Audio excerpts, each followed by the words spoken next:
Okay. So I went to see the movie The Substance, which we're gonna start reviewing right now. Uh-huh. And I got to go see it with my mom and my sister. And now I knew what the movie was gonna be about. I know what Coralie Fargad is about. My mom was like, "Oh my God, I love Demi Moore. Let's go see and support Demi Moore. I'm hearing that it's like her greatest performance ever. I bet she gets an Oscar."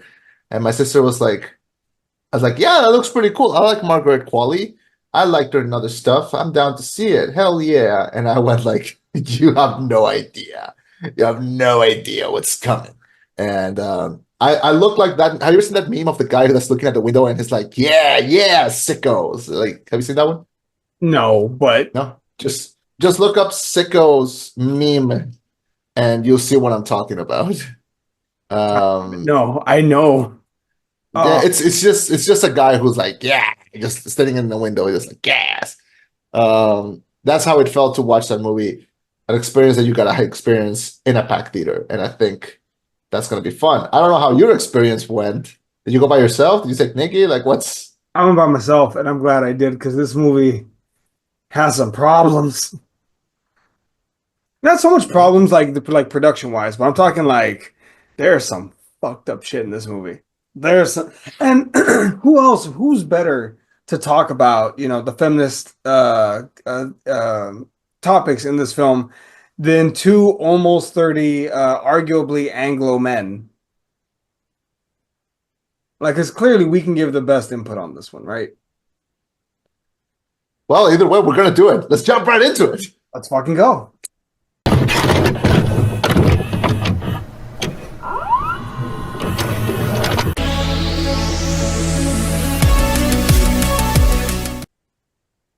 Thank you for welcoming us into your headphones. My name is Chema. And I'm Eddie. Reviewing the substance. This is the rollback. If you follow the instructions, what could go wrong? A fading celebrity decides to use a black market drug, a cell replicating substance that temporarily creates a younger, better version of herself. So we have The Substance, a movie distributed by Mubi, famously known for their talkbacks, and directed by French director Coralie Fargat. A couple of years ago, she had a huge success with the movie Revenge, and now she's back with The Substance, starring Demi Moore, Margaret Qualley, Dennis Quaid, and other colorful characters. This is one of those original experiences that going to the theater was made for. I loved watching this movie, but even more, I loved watching people around me and hearing people around me giggle, be uncomfortable, and sometimes even throw up. So first, thoughts. What did you think about The Substance? Uh, I'm normally I don't like body horror. It's never, I'm not into Cronenberg. I don't normally watch body horror films. Not to say that there's not a place for them, but I was not looking forward to this film for that reason. All I knew was that people were saying that this was Demi Moore's best performance. Okay, I'm in. All right, fine. I'll give her a chance. I look at her filmography, and I'm like, what about her second best? Like The Crucible? But okay, fine. I will give her a chance. Um, God, Mostly well remember for Ghost and other movies, I guess. but wasn't My big uh, my big connection to her is that she was a villain in the Charlie's Angels too? yes. Which also kind of fits because it's like, oh, you new young whores, get ready to fight. So fair enough, whatever. Um, but I just, goddamn, this movie it talks a lot about. There's so many things. The duology of you in your youth versus when you're older, thinking long term, wanting to recapture. Because there's a part in this. Like, fuck it. Do you want to just dive right into the story, or Let's like? just dive right into it. Yeah.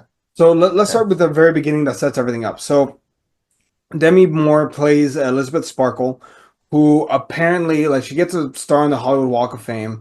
She's an Oscar winner, but she's quote unquote washed up at the age of 50, which 50 is no damn age to be washed up, and she looks amazing. But she gets fired because she's quote unquote too old. She ends up getting a card for an illegal substance that creates, as Chema says, a younger, better version of herself. I want to also mention Dennis Quaid. Fuck that guy. Not the actor, but like the character he plays, Harvey. Fuck him and Ronald Reagan because fuck Ronald Reagan. But mostly, no, mostly fuck Ronald Reagan, but fuck Harvey too. Kind of amazing that you can go to a movie theater, watch this movie, and then walk out of the movie theater and walk into another room and watch Reagan. Like it is cannot fucking believe these two just like lined up like this. What? I mean, I know that Reagan was like a passion project for Quaid, but like these are the kind of movies that she should be doing. It was a This passion is project for him. it was a passion project for him, yes. Does he love Ronald Reagan? He loves Reagan. Oh, great. Okay, I don't like Dennis Quaid now. What other famous things has he done? I like his son. I like Jack Quaid. I like Jack He's, Quaid, but Dennis Quaid, he seems to maybe be Dennis the Quaid complete can eat shit and opposite. die. But here's the thing, Dennis Quaid, like the performance that he gives in this movie, like talking specifically just about the performance, and sure, like from the beginning when he's like super zooming into the camera, like letting you know that he's gonna be an uncomfortable guy, to the way that he talks, to the way that he moves, to his fucking suits, to that His teeth. scene when he's eating the shrimp, which everyone online was talking about that scene. I thought it was gonna be way longer. I don't know. Am I disgusting or did I not find that disgusting? Like, No, I agree. That was disgusting. Okay, he's been married 4 times. Yeah, he can go fuck himself. Um, he's been married 4 times. He can go fuck himself. So, God, and his teeth. Ugh. But no, it was disgusting. It was meant though to look disgusting. yeah. The way he talks, the way he carries himself, it's just. Yeah. Oh, yeah. He did endorse President Trump in a Piers Morgan uncensored. So okay, Dennis Quaid can go fuck himself as a person as well. Just so we're clear, fuck Harvey, Dennis Quaid, and Ronald Reagan. Almost in that order. So, yeah, Talk about the picture. Yeah. he plays such a disgusting person. Maybe he wasn't acting then. I guess that's the point. Yeah, I'll take all my shots. Fuck you in this podcast that's seen by only like 1,000 people a month. Fuck you, Dennis Quaid. But yeah, so he plays such a disgusting character. But the unfortunate thing is, getting serious for just a moment. The unfortunate thing is, I don't think he's that far from the reality that a lot of people deal with, particularly women deal with. You know, whether they're young or in their prime or aging. You know, there's a lot of predatory behavior, not necessarily like, oh, sex favors for roles, which obviously Harvey Weinstein and whatnot. But what I'm saying is he looks at Elizabeth Sparkle as, hey, you're old news. I need someone young and fresh that I can exploit, and Yeah. he does that. It's unfortunate, but it's also an unfortunate reality. It's a practice that hopefully slows down, that stops, but it's the reality of the current landscape that we're dealing with. Do you think he was a little too on the nose that his character was called Harvey? Holy fucking shit. I literally just I didn't even make that connection. Oh, yeah. Yeah, I think it was. The only thing he doesn't do is cross the line to like grab Susie and be like, "Hey, Yeah. That's literally Because the even, only line he doesn't cross."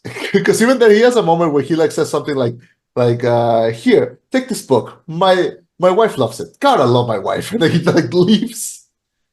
Which Like I hate it's to such say a this. weird moment. It's such a weird little moment.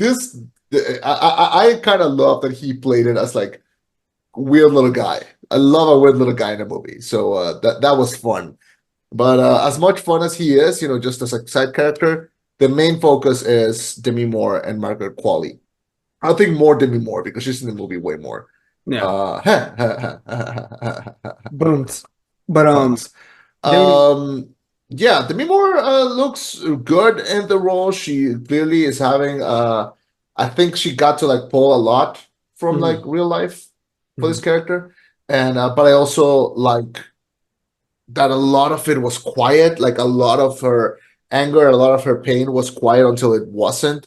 mhm. I like the shots that the movie was doing. I like how we saw that repeated shot of her walking to pick up the substance and then coming back. I like that they were framed similarly so that when you see it when it's different, you can really see it. And I like I don't know, there's like a lot of elements that are really cool here. The way that they make the city look, the way that the city looks both futuristic but also kind of stuck in the past. Like she has some analog equipment in her living room. She has like a house phone, and she has like a cookbook, and she has like like an analog radio. Like I even feel when like she's walking to Harvey's office, it kind of looks like something out of The Shining. Like it's very um long yeah, hallway. very trippy, yeah. I feel like maybe I'm not saying that it's this meta, but I feel like it's also like that was her prime. Like that hotel feels the her apartment feels very much 80s. Yeah. But it feels like that was when she was in her prime. They don't make a point of talking about when this film takes place, but it feels like when she was like 25 and the new hot thing, that was the most like up to date, lavish, thing you could possibly have. Versus net where she's at now, where this place is old. I am old. Yeah. Um, and then she gets the drug, the substance, which I just want to say real quick on a logistical level, if you choose to do the substance, which is everyone has their own decision. Logistically speaking, you could never travel, or you could only travel for like 4 days at a time, and that's it. You're right. Yeah. Like even where we live, 'cause I thought about, I was like, well, what if me and Nikki did that and we had that younger body, whatever. But if we try to You're cross the, 30. You would have like a 15-year-old body. hey man, I can still be in my prime anyway. But if we tried that shit, we wouldn't be able to get past the checkpoint with the secondary body. Oh yeah. So like you're the one that limits you that you can travel and where you can go. You wouldn't even be able to move out of the valley. Oh yeah. So I like mean, also like they're in LA. It's like a place where you're born and you die. Like it really, I think that was the point. Since they saw that, like, well, work is here. Like, what else am I gonna do? fair. I like how it's a cautionary tale. I like how it's like these are the instructions. They're very clear. They're very specific on like you change always. Remember, you are one. Like I like how it was very, I don't know, both menacing, but also hey, like these are the rules. Just follow them, and you'll be okay. Because once just following them, everything's going okay until it doesn't. Well, see, and I wonder because I don't think they give a full explanation, but Elizabeth and Susie are not the same person, but they are one, right? They don't share memories. Am I right? No, they do. They do share memories. Okay, so They should. if that's the case, I wonder why the split personality. Like, It's not. It's very much not a split personality. Like the parts where Elizabeth is like, why would she do this? Why would she leave a mess? It's like that's not another person. That's you. It's just so easy to blame someone else mhm. instead of blaming. Like God damn it! Like I shouldn't have done that. No, like it's so much easy to just be like, oh, why is that irresponsible? It's like having a roommate. It's like having a roommate with an age gap. Yeah. Because like they will leave each other like dirty plates and stuff, and be like, why would she do this? Like, why are they doing this? Like, it's so much easier to blame someone else when it's like, no, that's you. That's why the guy in the phone is always like, not her, that's you. Yeah. Like, take responsibility. Do not break the cycle. And so that's the situation that they're at. Um, and no, I don't think it's a split person. By the end, which spoilers, but by the end, when they do split up and they are both um alive, it's so easy to see each other as like, hey, we're finally here. Fuck it, let's hash it out. Like only one can stay. Mhm. Um, and I like how I don't know. It reads almost like a Black Mirror episode, which I don't think is the right comparison, but it's the closest one that I'm thinking. Feels No, like a I think long that's for long fair. mirror episode. It, Yeah, like it has its own rules. It has its own like, hey, cautionary tale, like their obsession with youngness and beauty and everything. Very it much ever present here. it reminds me a lot of that episode where I think she's pregnant, the husband dies, and then she gets a perfect robot of him. Oh yeah, I think that like that's what kind of reminds me of that episode. But see, also I would imagine though, like, wouldn't it be in your best interest? Okay, if we are sharing the same mind, right? Like it's not like him and me, it's we.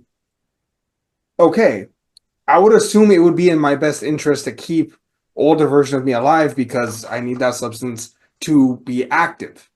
And yeah. older me to keep young me active because hey, he can do things I can't. Like I don't know if that makes sense.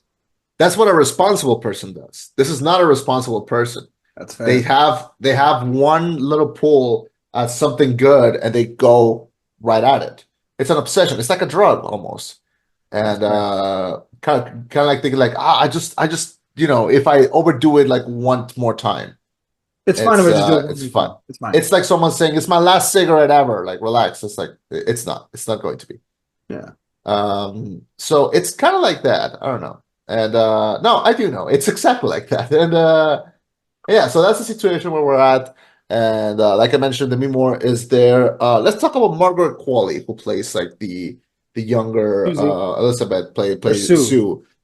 She's been having a heck of a career at a big young age. She's our age, and she was in The Nice Guys. She was in Once Upon a Time, in Hollywood. She was in Poor Things. She was just in Kites of Kindness. She did a great show with her mom called Maid, and we'll skip the Death Note American reboot. But yeah, she's been working on Oh, great that's right. things. Oh, that's right. I forgot about that. Yeah, everyone did. And she was just earlier this year in a movie called Drive Away Dolls, which I haven't seen, but I've heard it's really good. So she's kind of been Yeah, a same. rising star. Also, she was in Death Stranding. Let's not forget about that. She was in Death Stranding. Um, it's a video game. Yeah, No, with Norman Reedus. yeah, she's in it. I just remember the bit I wanted to talk about. I'll talk to you about it later on. All right. Yeah, so she's been having a heck of a career at a very young age. Um, she is good in this movie.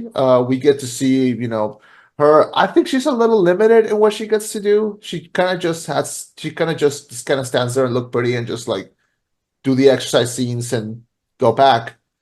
She has very little dialogue, and I think the part where she gets to do the most is near the end and the climax, When she which kills. I think it's important to talk about the climax, third act, last 20, 25, 30 minutes of the movie, because I think it's an ending that's going to divide the weak and the strong. Okay. Let's start with this part. So there's a point where Sue decides, I'm not going back. I'm not going back, and sucks as much juice as possible from Elizabeth. And it says 3 months. And fast forward 3 months later, Yeah. she's gonna get to host this New Year's party. She's running out of the juice, and she can't suck any more out of Elizabeth. Elizabeth. And the voice on the phone from the substance says, "Well, you're supposed to be switching back and forth. When you switch, it recreates enough of the serum so you can continue it. So you need to switch back if you don't want to die," which she does. And then we get Demi Moore in this unfortunate husk grotesque figure where she has to terminate, Sue. But at the 11th hour, she chooses she can't do it. She tries to re-swap the blood. That way the other one can wake up. And they're like at a half-life, which I don't know if you know about science.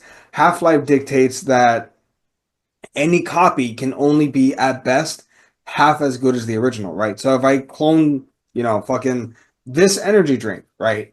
The clone will only be half as good with half as much caffeine, will only, half the carbonate, right? But at best, you have a half life.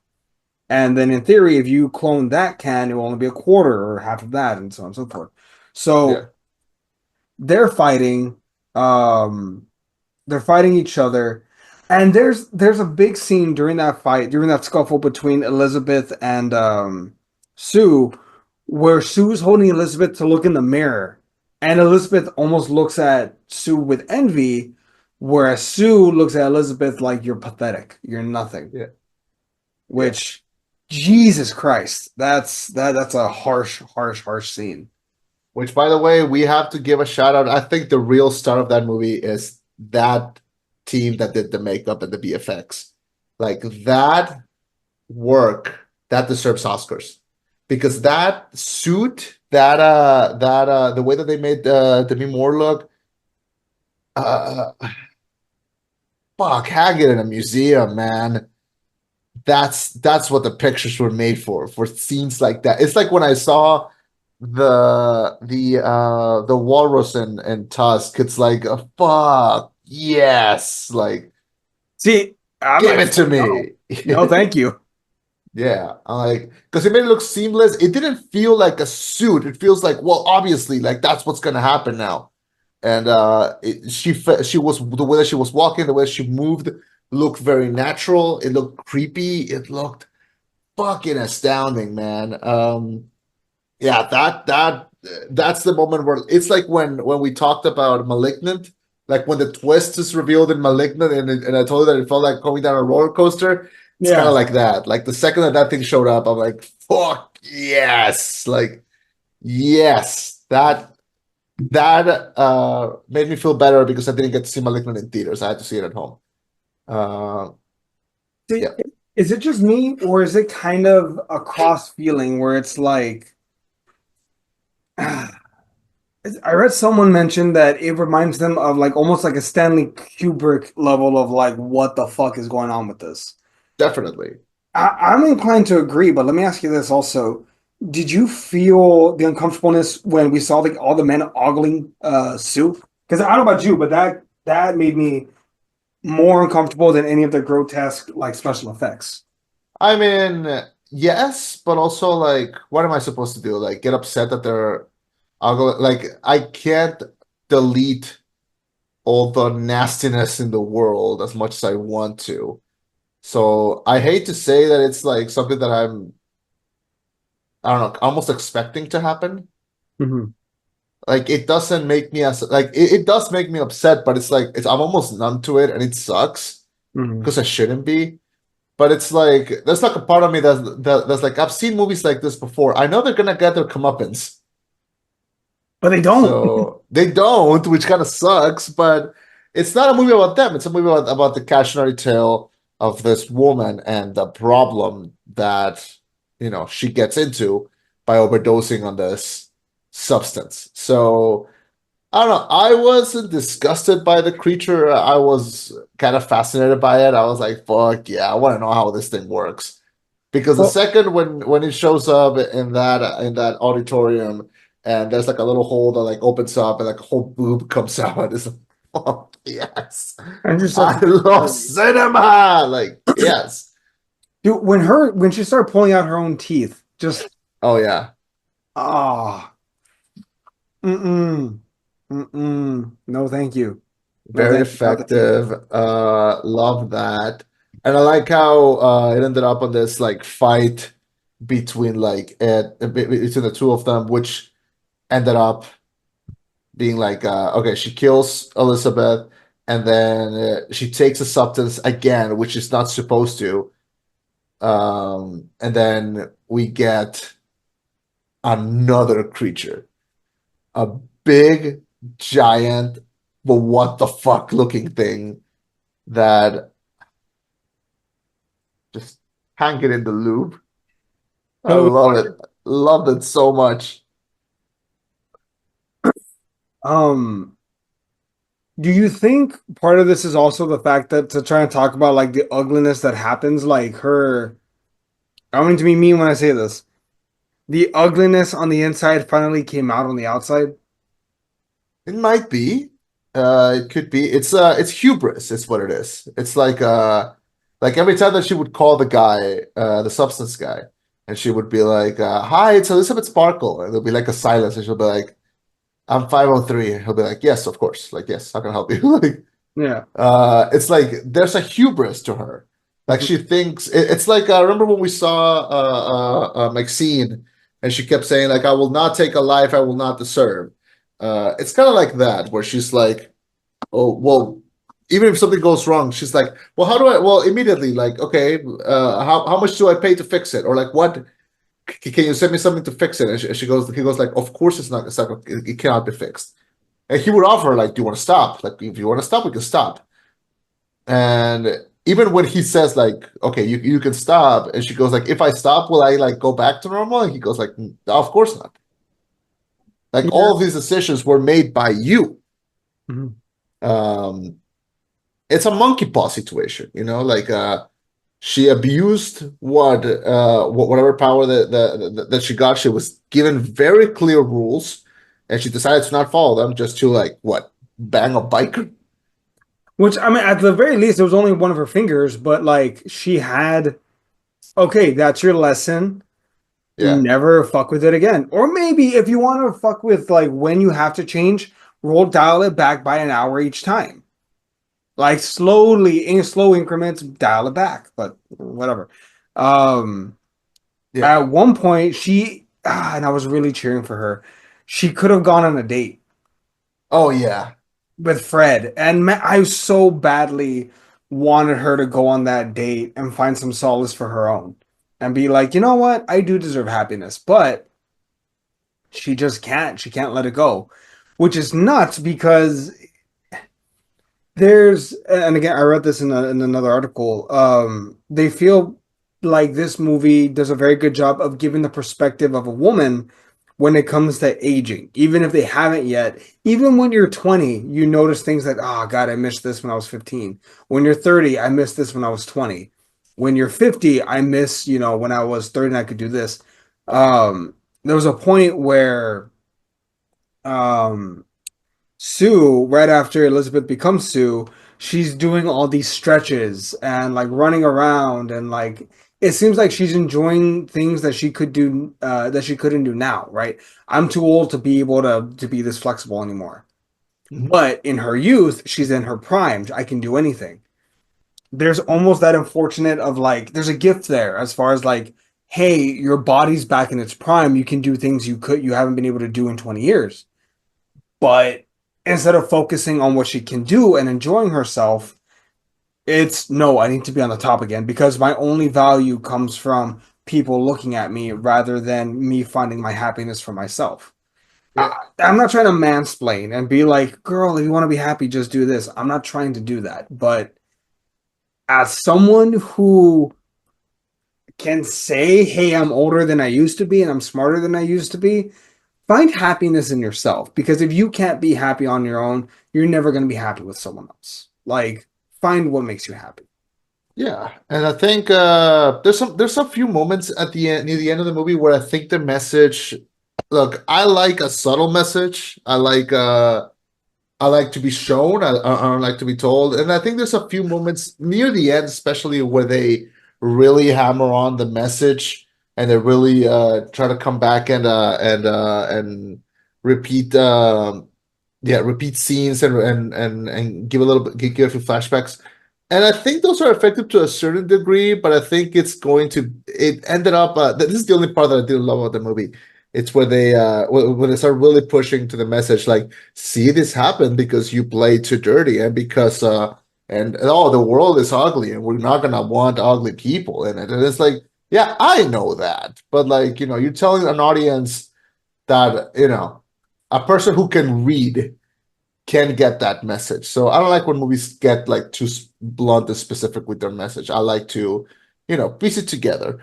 But I think also the movie is very pretty to watch. It's a very pretty looking movie. I love the colors. I like how it was when it was saturated. I like the performances. It's definitely one that I'm going to remember. I don't know if it's going to end up in my top 10. Most probably it will. But I can say this, one of the most original movies to come out this year, and a heck of a one to see surrounded by people. Because when the movie ended, I was surrounded by chatter, and I heard variations of "this was great," "this was awesome," to "this was so long," what the fuck," "this was so weird," "we're never gonna let you choose the movie again, Chema." And so we're gonna hear all kinds of reactions to this. I think it's a movie that you have to watch very open-minded and very aware that not everything is going to be a fucking Marvel movie. Sometimes it's good to see something weird and freaky and fresh. And this is one of those. So, I love think it. I think this is one of those movies that's an A20 more. It's an A24 film for A24 filmers. Like it's It's like not an A24 film. That's no, the no, no, funniest part. no. I'm Yeah. saying it's niche for the niche. Really? I think so. I don't I see. think it's niche, but I think it's also I think it's accessible. Yeah. I don't. I can't. Oh, I genuinely. I can think of maybe two people I would recommend this to that do not include you. Me. Damn. We need Um, better people. there's a well, no, but also Yeah. the themes in here are so specific. There's another quote where it's like one of the themes is like imagine you and me can't really do this because we're not famous enough, right? We're not athletes, we're not stars. But Yeah. imagine being the best at what you do, winning awards, being recognized globally as a person. Hey, look, there's Chema. and then you get usurped by someone younger than you, better looking than you, that's better at you at what you used to be, what you could do. What used to come so natural to you is difficult, where to them Yeah. it is one, two, three, and the horrors that come with that.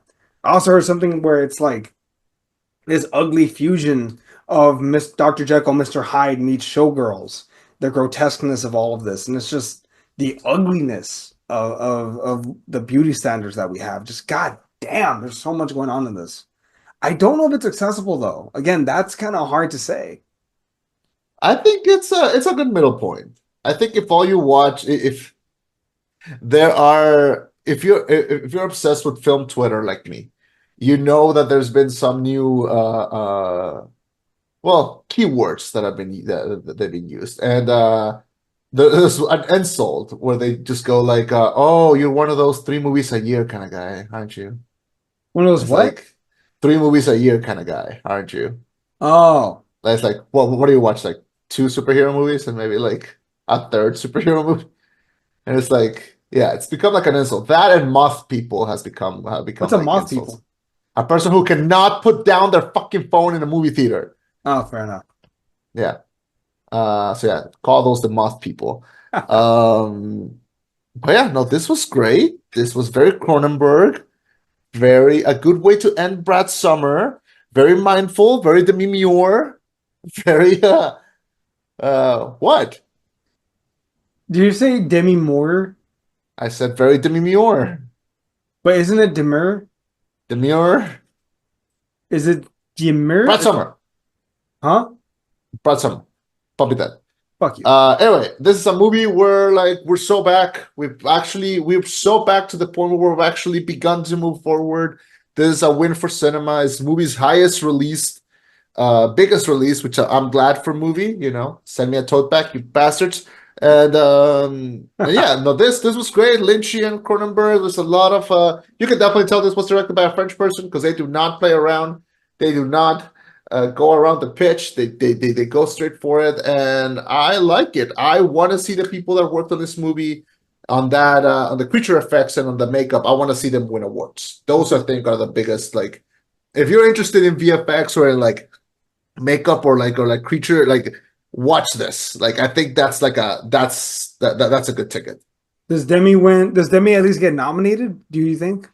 I don't think so. If she does, I wouldn't be surprised. I don't know if she's won one before. I don't know if she has one already. Has I she ever been don't think nominated? so. I don't know. Before watching this, I did see a lot of like, oh, should she get nominated? Should she and Margaret get nominated? I don't think they will. But the people that I do see nominated and winning are the people that did the makeup effects. Those are the real champions of this movie. So her accolades only include nominations. No, she's only won an Independent Spirit Award. Besides that, three Golden Globes Award nominations and Primetime Emmy. Never an Oscar though. She's never been nominated for an Oscar. I mean, if she gets nominated, I don't think it's a bad choice. I think I've yet to see more performances this year, but I think she could be in the conversation. Fair. Huh. Okay. We'll see how this Hmm. goes. All right. Yeah. So it's Final thoughts? spooky season. I feel Yeah. like we need to do some Halloween movies. So I have a question for you. Hell yeah. So next week, I would qualify this as like a scary movie as a horror film to some degree. I challenge you next week, instead of reviewing one film. Oh, wait, shit, we're supposed to review the Joker. Yeah, I was gonna say whatever you're gonna say. We kind of have to do Joker. It comes out tomorrow. Shit. Okay. JK. Week after that, maybe. I want to do our top five like Halloween movies. Ooh, I'm into that. Yeah, There you go. But that can be sounds another good. time. Yeah, Um, I'll make a list. Yeah, oh yeah. Okay. Yeah, any but other after Joker, wait, after Joker. did you give it a score? Oh, I give it a 4.5 out of 5. I think I would give it a full clear score if the message wasn't so hammered on near Mhm. the end. But the creature stuff is so good that it made me forget it. Fair. How about you? I would say 6.5. I don't see myself ever rewatching this ever. Okay. It's not bad. I'm not saying it's bad, not by any means, but it's just like Jesus fucking Christ. I'm not watching this a second time. I don't think I would, but it's not terrible. Does that make sense? It's in that weird middle ground. I guess. I really like it. I do see myself rewatching it, especially to people who haven't seen it. Like I would love, like if I was in high school, I would carry the Blu-ray with me and just be like, "Y'all want to watch the Substance? Y'all want Substance?" And then I hope you would get suspended because goddamn. Be like that. Anyway, so that was The Substance, directed by Coralie Fargad, and we gave you our scores. Thank you so much for joining us. Join us next week while we discuss Joker 2 Folia Do, starring Joaquin Phoenix and Lady Gaga. Did you know this was a musical? Yeah. Yeah. Yeah. I'm I, saying I, it because people don't know and they're gonna be surprised when they see it. I remember because I criticized that was the one thing I really didn't like in the Marvels, and you were like, "Watch, you're gonna love the Joker movie. It's a musical." You're gonna love the Joker one, which I is don't kind of hate musicals. I just didn't like the music you. in Captain It Marvel. was for one gag, and it was a funny gag. Why do I you don't. hate I just didn't like whimsy? it. I like musicals. I just didn't like that one part. Why Goddamn. do you hate whimsy? Huh? Why? Why do you hate whimsy? I like consistency Hmm, don't think so. You like DC movies, and those can range from like really good to really shitty. every fucking time with this. You keep setting them up. I keep knocking them down. Thank you so much for joining us. My name is Shema. I'm Eddie. This was the rollback. Signing off with a reminder to do your Duolingo. That fucking bird is staring at you, motherfuckers. Gotta tell you some bad news real quick before we sign off. You lost your streak. No, I've been on the same I technically I lost my streak because I can't complete this lesson. I've been trying to do the same lesson for Yeah. 3 days now. Oh, I've been there. I can't get through the tienen or tienes. TNS is for singular, TNN is for plural. Yeah, try doing that during the fucking lesson. I burn all five of my hearts. You can do like a practice and you can recover hearts, and that counts as like to keep your streak. Goddamn. Bye everyone. Clock, Clock Luna. Good night.